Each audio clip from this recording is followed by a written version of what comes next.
Hello my dear student, welcome back to another video current electricity class 12 का lecture number 6। आज के lecture में हम लोग डिस्कस करेंगे किरचॉफ्स लॉ। किरचॉफ्स लॉ काफी इंपॉर्टेंस होता है अगर हम लोग सर्किट पढ़ रहे होंगे।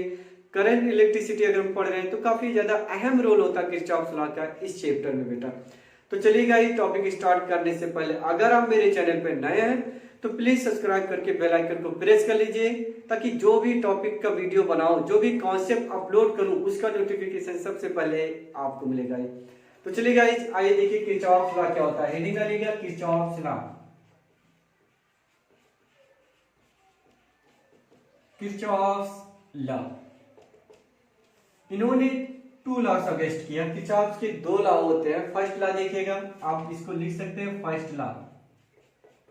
फर्स्ट लॉ को बेटा बोला जाता है नोड रूल। नोड रूल और इसे बोला जाता है जंक्शन रूल भी लिख सकते हो आप। क्या लिखोगे? जंक्शन रूल या जंक्शन लॉ, जो भी लिखना चाहो आप लिख सकते हो। तो फर्स्ट लॉ में इन्होंने क्या बोला? Incoming current equal to outgoing. इसका मतलब the algebraic sum of the total current at a point is equal to always zero. क्या बोला?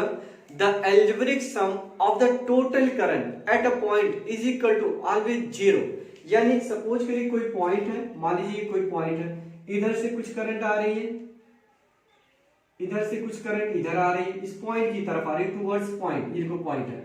एंड कुछ करंट इधर से सपोज कर निकल रही है, इधर से कुछ करंट यूं निकल जा रही है, इधर से कुछ करंट आ रही है, फिर इधर से कुछ करंट यूं निकल जा रही है, फिर इधर मान लो कुछ करंट इधर निकल जा रही है या आ रही है, जो भी है। चलो इधर से एक करंट आ रही है इधर। नेम दे दो I1, I2, I3, I4, I5 and I6। इसे ले लो I7, I8। ठीक है, ये एक करंट है, ऐसा एक पॉइंट है P पे। तो मैंने क्या स्टेटमेंट बोला? द एल्जेब्रिक सम, आप लिख सकते हो बेटा, the algebraic sum of a total current. क्या लिखोगे? A total current at a point is equal to zero,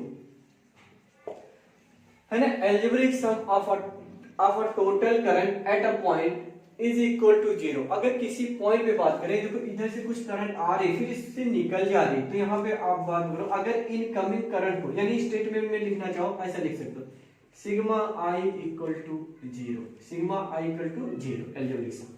तो देखिए बेटा, I1 इनकमिंग है तो I1 को आप ले लो पॉजिटिव। अब आपके ऊपर डायरेक्शन है, अगर इनकमिंग को पॉजिटिव कंसीडर कर रहे हो तो आउटगोइंग को नेगेटिव लेना पड़ेगा।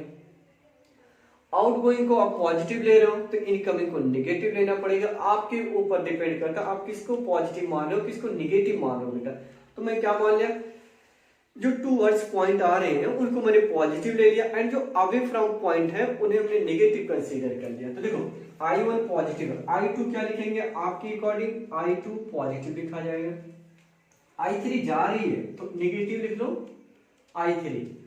I4 टूवर्ड्स से पॉइंट है तो I4 लिख लो। I5 क्या लिखोगे? पॉजिटिव लिखोगे I5। चलो I6 जा रही है तो नेगेटिव लिखोगे I6। आप बताओ I7 नेगेटिव लिखोगे I7 और माइनस I8 भी लिखोगे। इक्वल टू क्या बोला गया? Equal to zero. Total algebraic sum of current is equal to always zero होगा, इनका एल्जेब्रिक सम। तो देखो बेटा, एक करंट थी तो देखो पॉजिटिव वाले को एक साइड ले लो, I1 plus I2 plus I4 plus I5, बाकी तो कुछ नहीं है ना, उधर ले जाओ I3, I6, I7, I8। देखो बेटा, आप ये लिखा जा सकता है। अब एक बात बताओ मेरे को, I1, I2, I4 और I5 एक टूवर्ड्स पॉइंट है यानी इनकमिंग है, तो आप इसे लिख सकते हो बेटा I इनकमिंग इक्वल टू, अब बताओ ये आउट गोइंग नहीं है, इससे लिख सकते हो I आउट गोइंग। क्या लिखेंगे? Outgoing. तो ये बोल सकते हो incoming current equal to outgoing current, incoming current equal to outgoing, because point का कोई शेप एंड साइज होता नहीं, पॉइंट एक स्मॉल पॉइंट होता है बेटा, तो वो अपने पास इलेक्ट्रॉन को रख पाएगा नहीं, आएगा जितना आएगा उधर से उतना वो चला जाएगा, यानी कंजर्वेशन ऑफ चार्ज भी बोल सकते हैं। ठीक है, कंजर्वेशन ऑफ चार्ज भी यहाँ बोला जा सकता है कि फर्स्ट लॉ डिपेंड्स है कंजर्वेशन ऑफ चार्ज पे। देखो जितनी आ रही बेटा इलेक्ट्रॉन आ रहे उतने के उतने चले जा रहे हैं, पॉइंट भी बचा ही नहीं रहा है, पॉइंट अपने पास बचा के रखेगा नहीं, जितनी आएगी उतना दे देगा। इनकमिंग इक्वल टू आउटगोइंग, ये याद रखना फर्स्ट लॉ भी ये बोला जाता है। तो एक एग्जांपल इस पे करा दूं छोटा छोटा ताकि क्लियर हो जाए, इसको अच्छे से आप नोट करिए। ठीक है, देन मैं एक क्वेश्चन देता हूं, आप करके दिखाओ मेरे को, नोट करिए इसको। आइए देखिए बेटा फटाफट देखिए, टाइम मत लॉस करिए। मान लीजिए जंक्शन है,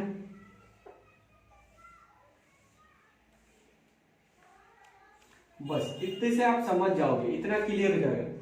सपोज करो इधर से आ रही 20 एम्पियर की करंट, इधर से आ रही 10 एम्पियर की करंट, इधर जा रही बेटा 5 एम्पियर की करंट, और इधर से आ रही 5 एम्पियर की करंट।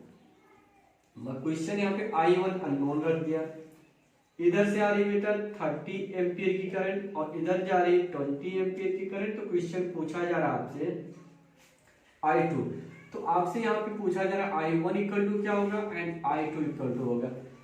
अब यहाँ बता सकते हो, फटाफट आप आंसर करिए, कमेंट करिए बेटा, विद इन टाइम लॉस किए हुए, विद इन 1 मिनट के अंदर आप कमेंट करिए फटाफट कि I1 की वैल्यू क्या होगा, I2 की वैल्यू क्या होगा। अगर आपको किरचॉफ लॉ समझ में आई हो तो किरचॉफ लॉ क्या बोला, इनकमिंग इक्वल टू आउटगोइंग, ये लर्न कर लो ना, इनकमिंग इक्वल टू आउटगोइंग, कितनी आ रही कितनी जा रही, बस सब दैट्स ऑल। देखो मैं आपको बता रहा हूँ, या आप कर लिए होंगे, आप कमेंट कर दीजिए मेरा आंसर इतना आ रहा, मेरे करने से पहले आप कमेंट करिए बेटा, फटाफट करिए। देखिए आप क्या बोलोगे, देखिए इस पॉइंट पे पॉइंट पे फोकस, कितनी करंट आ रही, 20 आ रही, इधर से कितनी आ रही, 10 आ रही है, इधर से कितनी आ रही, 5 आ रही, तो 20 + 10 हो गया 30, और 5 और आ रही इधर तो हो गया 35, और कितना निकल जा रहा है इधर से, 5 इधर से निकल के चली जा रही है, तो 35 तो आ रहे हैं, 5 निकल जा रही है, जो बचेगा इधर से तो पास हो जाएगा। तो I1 की वैल्यू कितनी हो जाएगा, 30, ये 30 एम्पियर की करंट आ रही होगी I1, यानी I1 की वैल्यू आ गई बेटा 30 एम्पियर।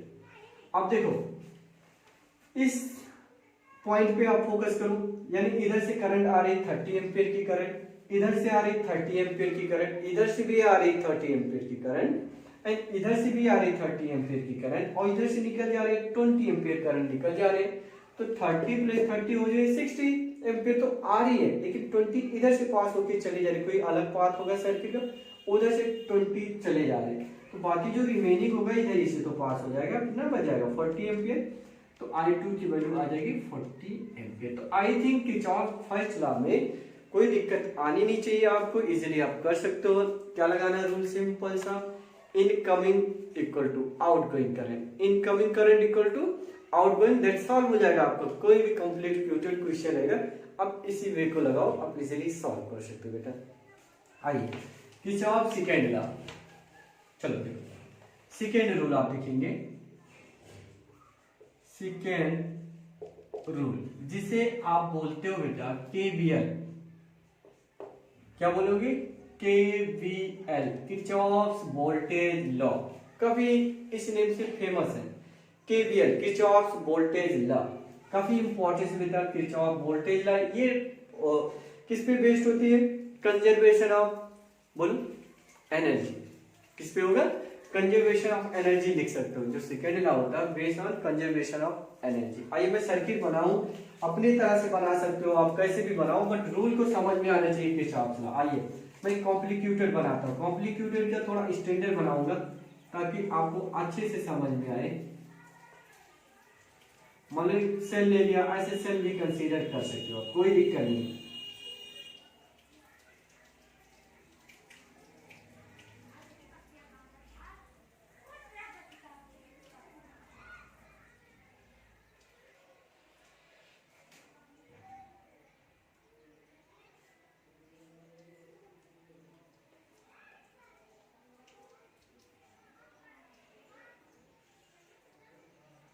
चलिए आइए ये देखिए बेटा, इसको मैंने ले लिया R1 रेजिस्टेंस, इसे ले लिया R2, इसका EMF है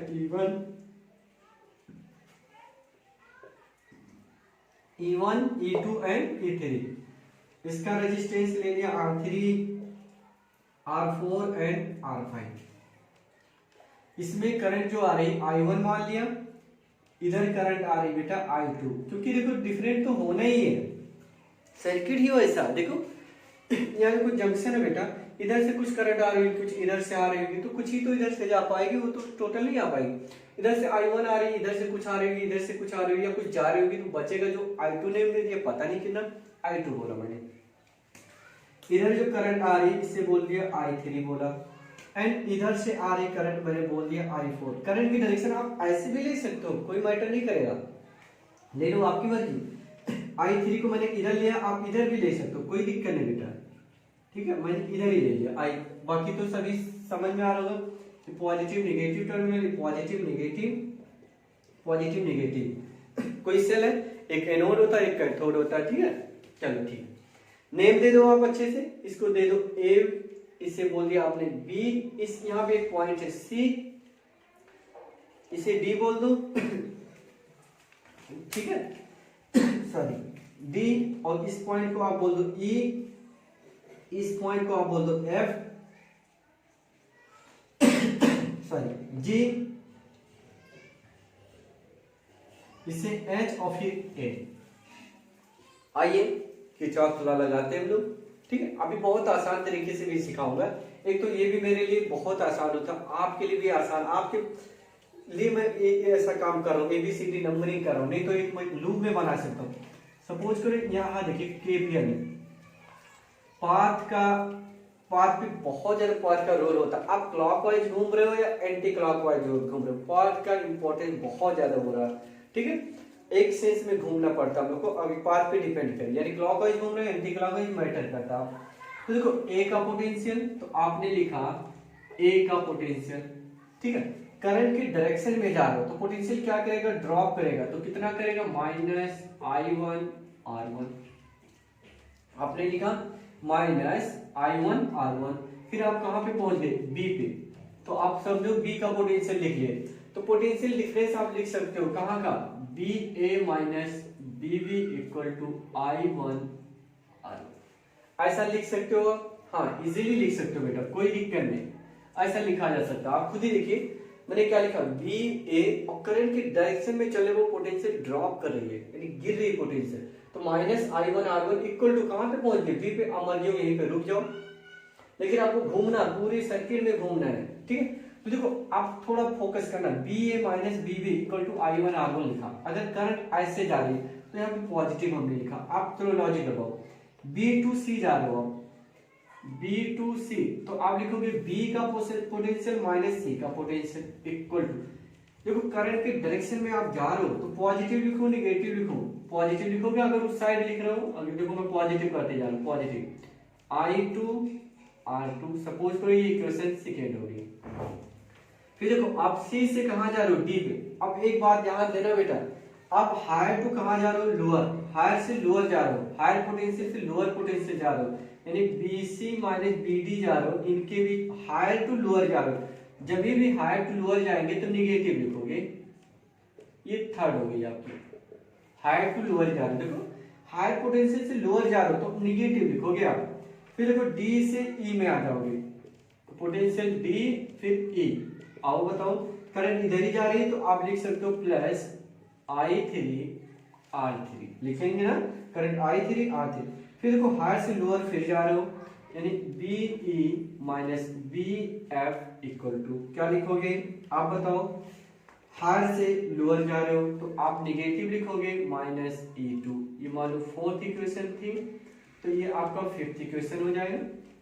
फिर देखो F से कहां जा रहे हो, G, तो BF minus BG equal to, current के डायरेक्शन में जा रहे हो आप, करंट तो I3 जा रही है लेकिन रेजिस्टेंस है I4, ये 6 इक्वेशन।